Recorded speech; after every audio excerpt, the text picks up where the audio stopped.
नवनाथ भाऊ शेवटच्या वेळेला कोणी कामाला येते का? हा येते का? सगळ्यात जास्त प्रेम माणसाचं कुणावर असतंय?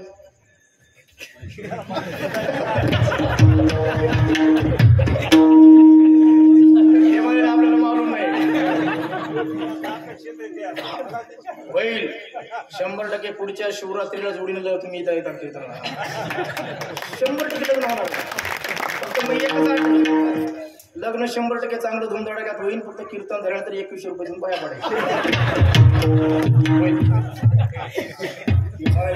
बाबा डबल देतो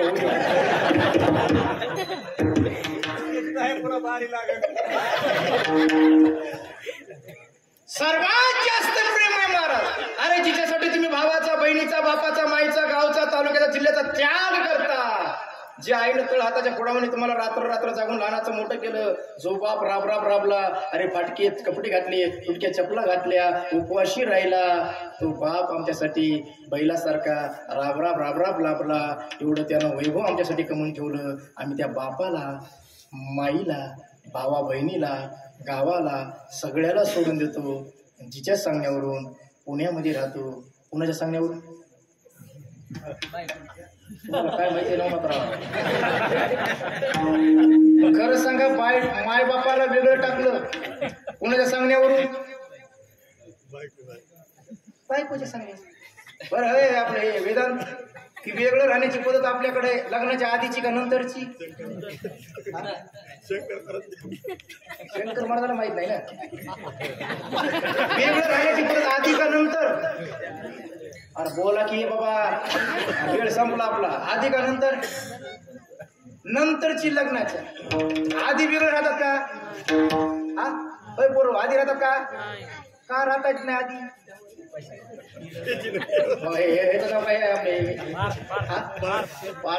मारा तुम्हाला काय माहित नाही काय? ती मशीनच येत नाही ना घरी आपल्या.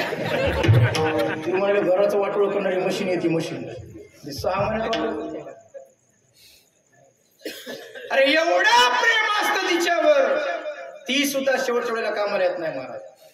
देहग्रहाची कामिनी ती तर राहिली भुवनी, मी जळत असे स्मशानी. आमची दूर राहिली आहे का? अरे मित्र आले, गोत्र आले, तीच तर स्मशानी परत दिले, शेकी टाकून या गेली मज लागी एकाला. अरे 9 मास कष्ट नाशी, दुःख झाले त्या मातेशी, ती निष्ठुर झाली कैशी, आमची दूर राहिली. माझं ऐका आता, इकडे लक्ष द्या. अरे बायको कामाला आली नाही, मित्र कामाला आले नाहीत, हो माय शेवटच्या वेळेला उपयोगाला आली नाही, सगळे सोडून जातात. मी सांगत नाही, स्मशानी नेऊनी बडागणी देऊन येतो परतून मागे ऐका. आराम के सब संग साथी जब वक्त पड़ा तब कोई नहीं, अरे मतलब के सभी लोग दुनिया में किसी का कोई नहीं, जब टिकट मिला है जाने का, डेरा किया मशानों में, वहां जलाने वाले लाखों थे, जलने वाला कोई नहीं आएगा. तिथे एकट्याला जळावं लागतं. आणि तेव्हा पश्चाताप होतो. तेव्हा भगवान शंकर सांगतात, काळजी करू नको, रडू नको, सगळे सोडून गेले तुला, सगळ्यांनी टाकून दिले, पण तुझ्यासाठी मी येत आहे. म्हणून एक वाक्य लक्षात ठेवा, दुनिया जिसे ठुकराती है, दुनिया जिसे ठुकराती है, उसे शिवजी अपनाते है का. म्हणून तो भगवान शंकर स्मशानभूमीत राहतो. आणि त्याचं एक नवलय म्हणजे कोणतं? त्याची भक्ती करणाऱ्या भक्ताची हो भावना न पाहता तो प्रसन्न होतो, हे त्याचं नवलय. ऐका याची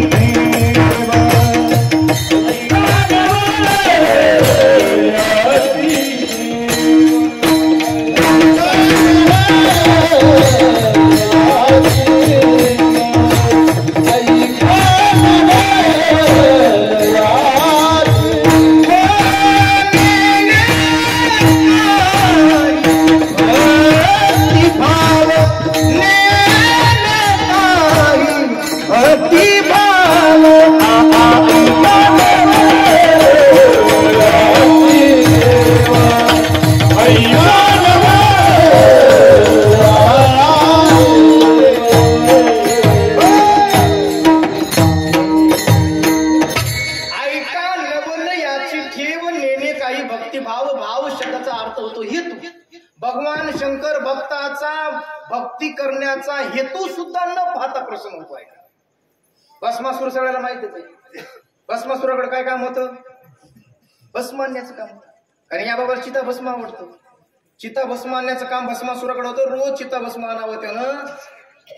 पण एक दिवस 2, 2:30, 3 वाजले, चिता काही मिळाली नाही, कुठं काही कचकलं नव्हतं, काय नाही. ह्याला उशीर झाला, घामाघर झालं. माझ्यावर विचारलं का रे एवढा विलंब झाला? म्हणजे मालक कुठंच कोणी गेलं नाही म्हणजे यंदा, कारण कोरोना संपलाय म्हणजे आता कोणी गेलं नाही, चिता भस्म मिळालं नाही. महादेवाने सांगितलं काळजी करू नको, लय घामाघर झालास म्हणले, उद्यापासून तुला एवढा त्रास होणार नाही. माझा आज वरदान आहे तुला, उद्या ज्याच्या डोक्यावर हात ठेवशील त्याचं काय होईल? काच काय होईल त्याचं? भस्म होईल म्हणे. याला आनंद झाला. दुसऱ्या दिवशी निघाला आहे का, डोक्यावर हात ठेवायचं, भस्म झालं घेऊन यायचं.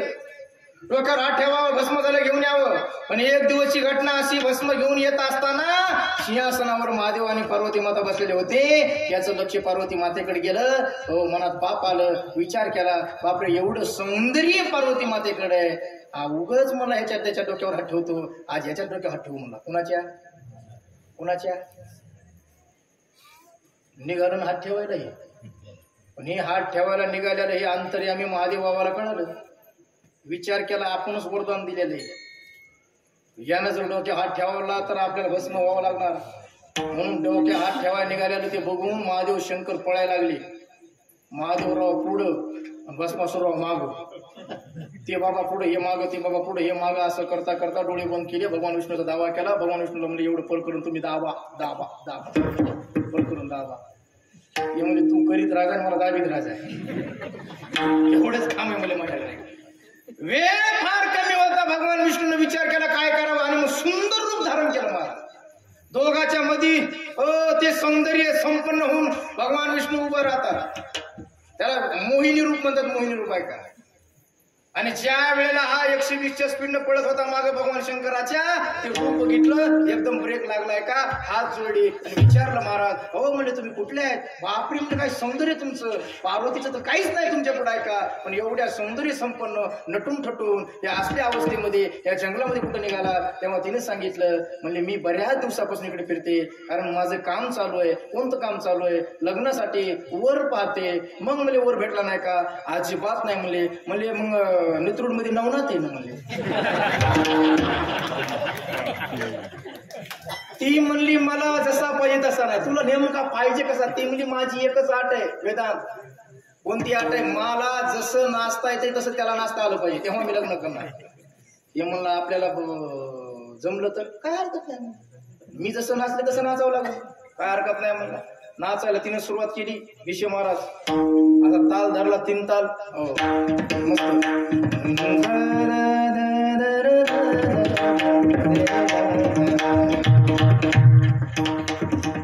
बारीक असा ताल धरला, अशी ठुमक्यावर नाचू लागली.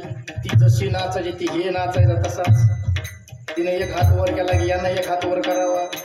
तिनं कमर हात ठेवला, यानं कमर हात ठेवावा. तिनं गुडगा वर केला, यानं गुडगा वर करायचा. तिनं इकडचा पाय वर केला, यानं पाय वर करावा. तिनं गोल राऊंड घातला, यानं गोल राऊंड घालावा. तिनं उडी मारली, यानं उडी मारावी. तिनं असे 2 हात वर केले, यानं 2 हात वर केले.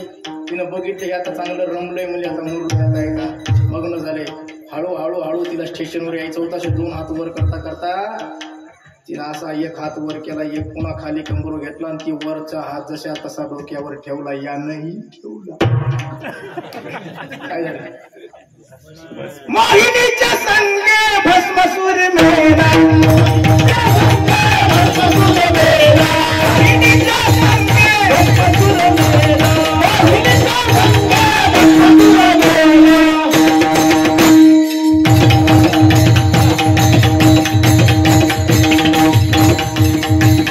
मोहिनीच्या संगे भस्मसूर मेला, वाली पण गेला, वाली पण गेला.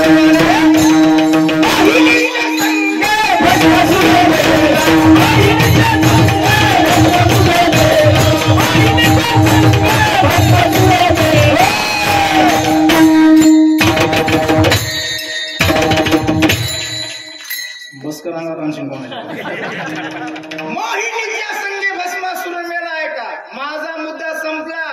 नेने काही भक्ती भाव शब्दाचा अर्थ होतो हेतू. अरे भक्त कोणत्या हेतूने भक्ती करतो हे सुद्धा न पाहता जे प्रसन्न होतं त्याला भोळा शंकर म्हणतात. नेने काही भक्ती भाव. हो म्हणजे थोतांड नाही तर पुन्हा कुणाचा उद्धार केला. लिस्ट दिली, लिस्ट पहिल्या चरणात.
उद्धरिली अनायासे म्हणजे सहजासहजी प्रसन्न होणार दैवत एवढंच आहे मला.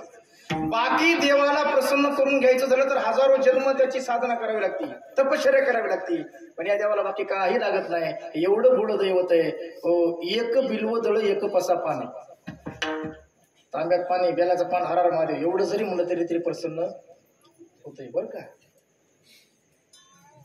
म्हणजे कुणाला प्रसन्न झाले, कुणाचा उद्धार केलाय. आपल्याकडे 7-8 मिनिटं राहिले, तेवढ्या मिनिटात जेवढं जमून तेवढं सांगणार आहे. 8-10 मिनिटांमध्ये 3 पुरावे, 3 पुराव्याने 3 पुरावेच आहे. दृष्टांत आहे ते मी सांगण्याचा प्रयत्न करणार. एकदा सर्वांनी संप्रदायाच्या नियमाप्रमाणे म्हटलं भजन करू. ज्यांना ज्यांना हात आहे त्यांनी एकदा हात वर करू.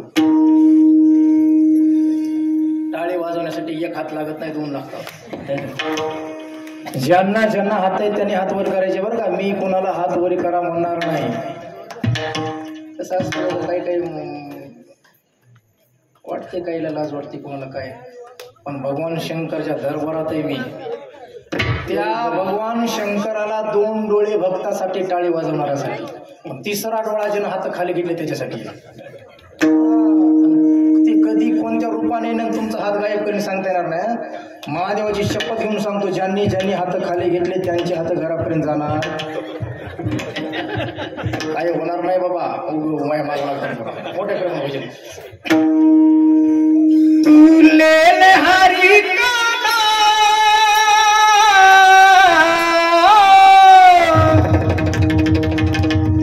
ले ले ले ले ले तुले ले हरी काना ले हरी काना विठ्ठल पांडुरंगा हरी काना विठ्ठल पांडुरंगा हरी काना विठ्ठल पांडुरंगा हरी काना विठ्ठल पांडुरंगा पांडुरंगा पांडुरंगा पांडुरंगा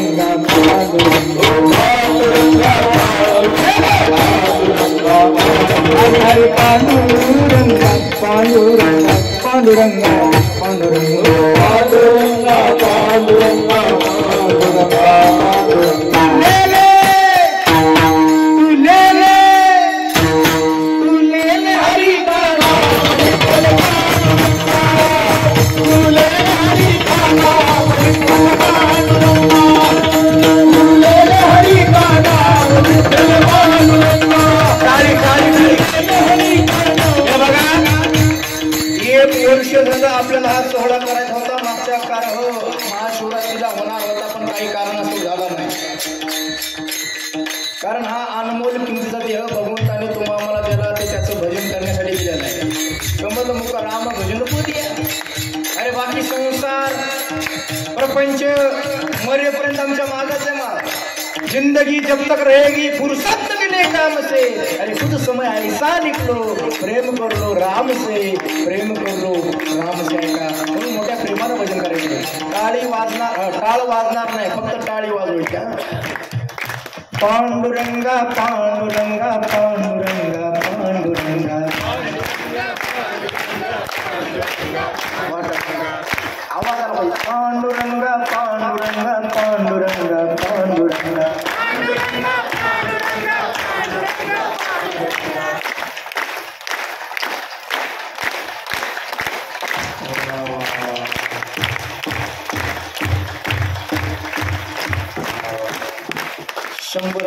दोनशे मार्क टाळीला बरं का. भजनाला अजून नाही मार्क टाळी. आता भजनाचं बघू आपण. फक्त भजन करायचं सगळे. पांडुरंगा पांडुरंगा पांडुरंगा पांडुरंगा पांडुरंगा पांडुरंगा पांडुरंगा पांडुरंगा.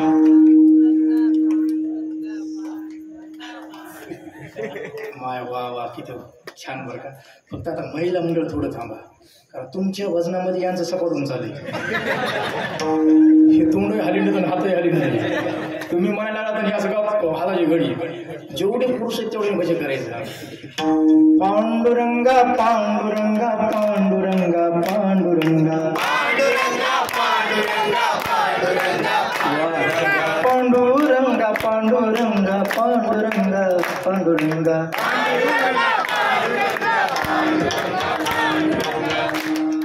चांगलं भजन चालेल, पण काय काय कुचकी दिसायली मला. त्याच्याकडे बघितल्या कसं नाही. पांडुरंगा पांडुरंगा असं वाटलं पडलं जाऊन नाका बुकड घालवाय जीव गिरवलं ते. काय दिले का या सगळं तुम्हाला वाकडं करून भजन करणारा नरकाला जावं लागतंय. भजन ते मंगळवाणी, पण कोण वाकडं करून कधी भजन करत नाही. प्रेमानं भजन करायचं. बघा नाही भजन कसं करायचं. काय दिले अरे बघा आमचं भजन पहिल्या मंडळाचं विषय महाराज. ओम नमः शिवाय हरि ओम नमः शिवाय. क्या बात है. ओम नमः शिवाय ओम नमः शिवाय.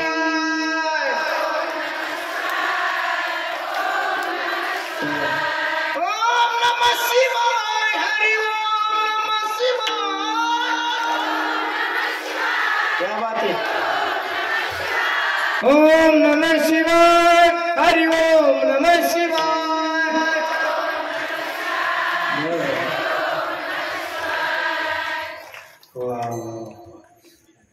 शंभर पैकी 200 मार्क.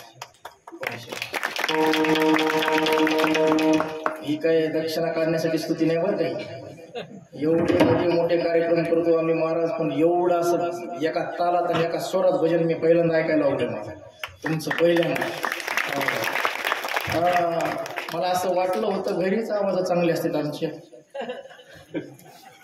पण बघा इथं एका स्वराला मोठ्यानं प्रेमानं भजन. हो बारकुमाई बारकुमाई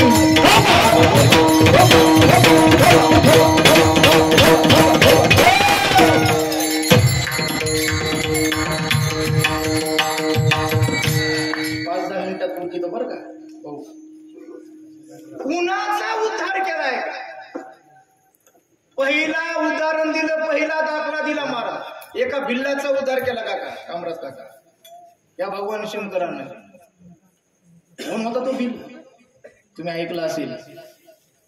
लक्ष लावून मनपूर्वक ऐका, इकडे लक्ष द्या मध्ये. कांचीपूर नावाचं नगर होतं आणि त्या नगराचा राजा सोमदत्ती होता. त्या सोमदत्ती नावाच्या राजाला 500 राण्या होत्या. 498 बायका राण्या, 4 कर्म करायच्या, 2 पतिव्रता होत्या. प्रवीण महाराज शास्त्र सांगतं पत्नीनं पाप केलं अर्ध पतीला भोगावं लागते बरं का. शिष्य केले पाप भोगावे गुरुने, स्त्रीचे केले घेणे पुरुषाचे. का नामदेव महाराजांचं प्रमाण आहे. अरे बायकोनं पाप केलं वेदांत अर्ध कुणाला भोगावं लागतं. बघा ते साडूला म्हणाले की अर्ध मालकाला भोगावं लागतंय. अरे मग एका बायकोचं पाप अर्ध मालकाला भोगावं लागत असेल तर 498 बायका होत्या शेठची. 4 कर्म करणाऱ्या त्यांचं पाप राजाला भोगावं लागलं. तो राजा मरण पावला. मरोनिया जन्म हरणाचा पावला, पुरंगिनी झाल्या पतिव्रता. राजा हरिण झाला. त्या 2 हरण्या राण्या हरणी झाल्या. त्याच कालखंडामध्ये इंद्र दरबारामध्ये भूतशील नावाचा चाकर, त्याच्याकडून अपराध घडला, त्याला श्राप मिळाला. भिल्ल जाती जन्माला. भिल्ल जाती जन्माला चंड भिल्ल नाव घेतले ठेवून दुष्ट भाव म्हणे वाढविला कासेसी वागो राहती सुळदंड सामग्री उदंड मिळविली आहे का हिंड तसे नाना पर्वते शिखरे मारी तसे फार जीवजंत चंड भिल्लानी रोज शिकार करावी हातात शस्त्र घ्यावं आणि डोंगरामध्ये फिरावं आणि एक दिवसभर फिरला जंगलामध्ये वनवन वनवन करत पण शिकार काही मिळाली नाही का भिसे महाराज इकडे बघा शिकार काही मिळालं नाही त्याला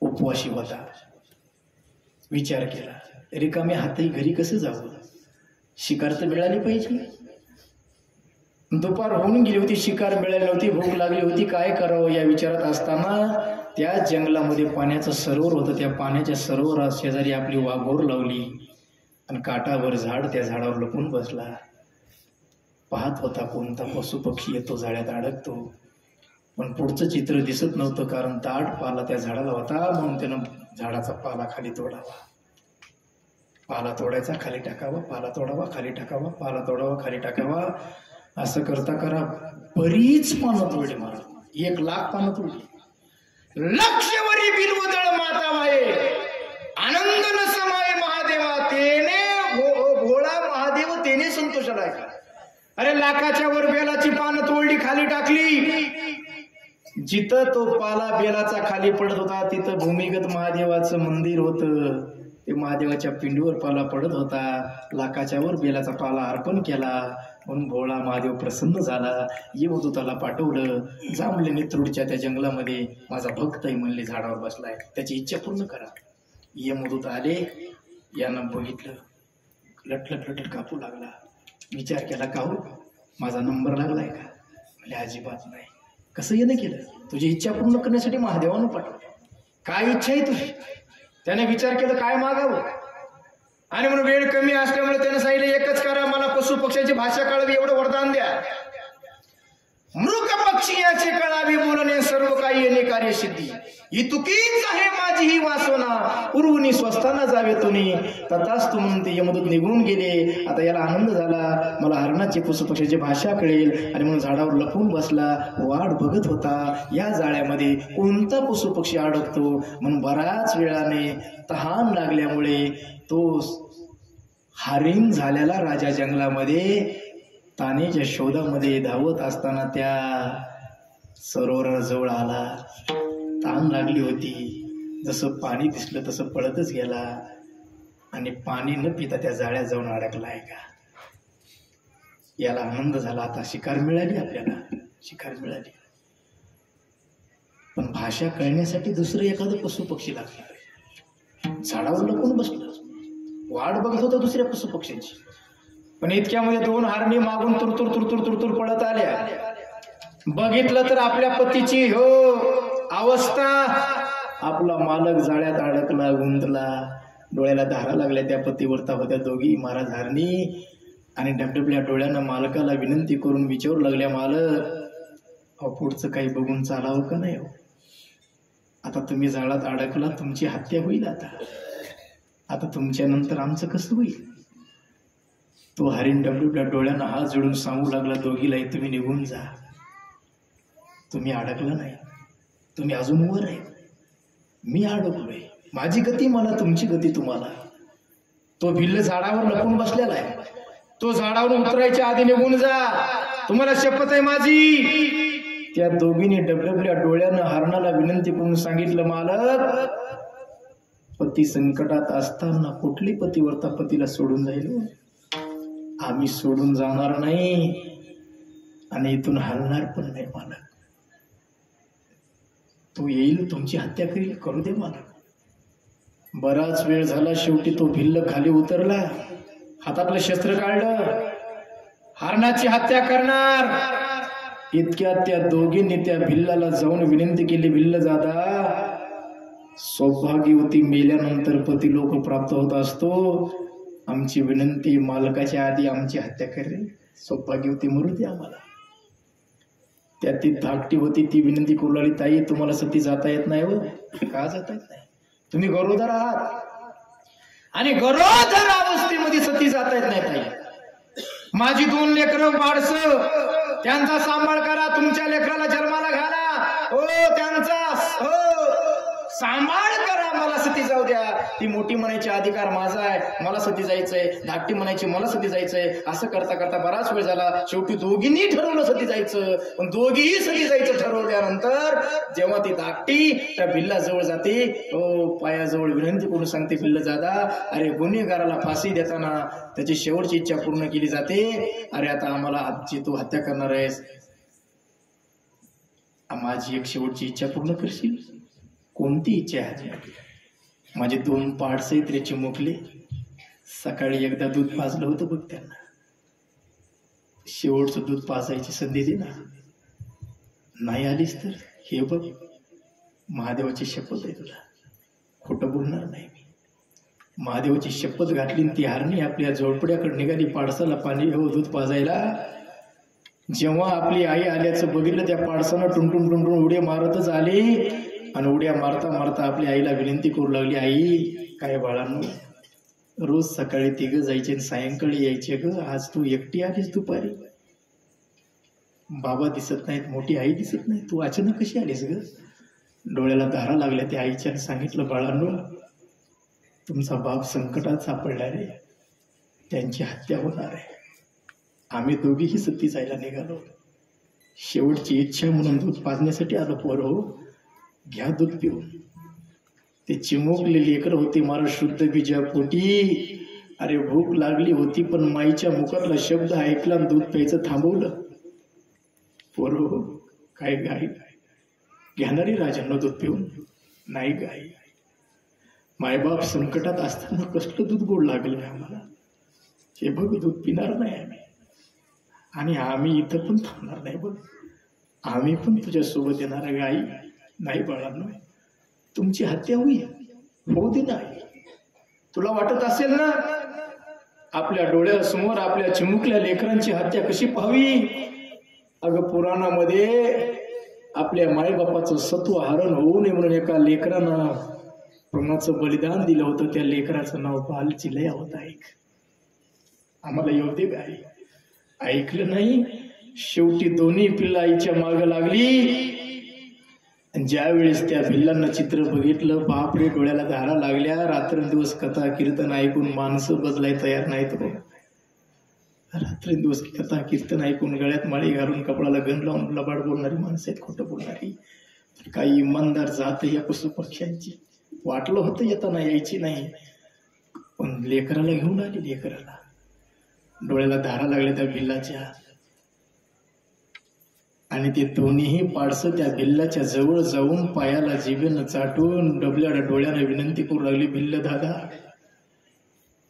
आमच्या समोर आमच्या मायबापाची हत्या झालेली आम्हाला पाहणार नाही रे, आमची आधी हत्या कर. हे बघ, आमचं कोवळं मास आहे, तुझ्या लेकराला गोड लागेल, आमची आधी हत्या कर. त्या भिल्लीने म्हणायची, आम्हाला सौभाग्य होती मरायची, आमची आधी हत्या कर. तो भिल्ल म्हणायचा, माझ्या डोळ्यासमोर माझ्या लेकरं बाळाची हत्या झालेली मला पाहणार नाही, आधी माझी हत्या कर. एवढं चित्र त्या भिल्लांना बघितलं. उपवाशी असणारा भिल्ल पण हातातलं शस्त्र खाली पडलं. डोळ्याला धारा लागल्या त्या बिचाऱ्याच्या. आणि हात जोडून सांगितलं, उपवाशी मेलो तरी हरकत नाही, पण तुमची हत्या करणार नाही, निघून जा. पण त्या पाचाने विनंती केली, हे बघ दादा, तुला महादेवाची शपथ घातलेली आम्ही, आमची हत्या तर करावी लागेल तुला. त्या भिल्लाचं वाक्य आहे, नाम म्हण भिल्ल विसरल घात राही निवांत यांच्या बोले. हातातलं शस्त्र खाली पडलं. विनंती केली, मी मरेल पण तुमची हत्या करणार नाही. त्या पाचाने उत्तर दिलं, दादा तुला हत्या करावी लागेल, पण आम्हाला खात्री तू आमची हत्या का करत नाहीस माहिती आहे रे. आमच्या पाचाचा बोजा तुला घरी नेणं शक्य होणार नाही म्हणून हत्या करत नाही का. एक काम कर, चल तुझ्या घरी, आम्ही मागे मागे येतो तुझ्या. त्याला पुढे घेतलं. त्याच्या मागे मागे ही पाचही हरणाची पाडसं निघाली. जेव्हा त्या भिल्लाच्या दारात गेली, एकाएकी घटना अविनाश भाऊ अशी घडली, या पाचाचंही रूपांतर दिव्य पुरुषात झालं महाराज. दिव्य झाले देह पाचाचे त्यावेळी विमान त्या काळी पाठविले. अरे वरून विमान आलं, पाच विमानात बसले, विमान उड्डाण झालं तेव्हा हा भिन्न विनंती करू लागला, ओ दादा अहो गरीबाला घ्या, हो कुठंतरी लटकून घ्या, पण घ्या. तेव्हा त्या यमदूताने उत्तर दिलं, बिल्ल दादा तुझं विमानात बसणे एवढं पुण्य नाही बघ. अरे ज्या दिवशी तुला शिकार न मिळाल्याने तुला उपवास घडला तो दिवस महाशिवरात्रीचा निघाला. ज्या झाडावर बसला होता ते झाड बेलाचं होतं, जिथं पाला टाकत होता तिथं महादेवाचं मंदिर होतं. लाखाच्या वर बेलाचं पान अर्पण केल्यामुळे मागचं पाप नाहीच झालं. पण त्या विमानात बसणे एवढं पुण्य नसल्यामुळे तुला बसता येणार नाही. पुढच्या शिवरात्रीपर्यंत या महादेवाचा जप कर, तुझ्यासाठी स्पेशली म्हणेल रे दादा. आणि म्हणून वर्षभर ओम नमः शिवायचा जप त्या बिल्लानं मांडी घातली, डोळे बंद करून केला. आणि वर्षानंतर स्पेशल भगवान शंकराचं विमान आलं, त्याला विमानात बसवलं आणि कैलासाला घेऊन गेले.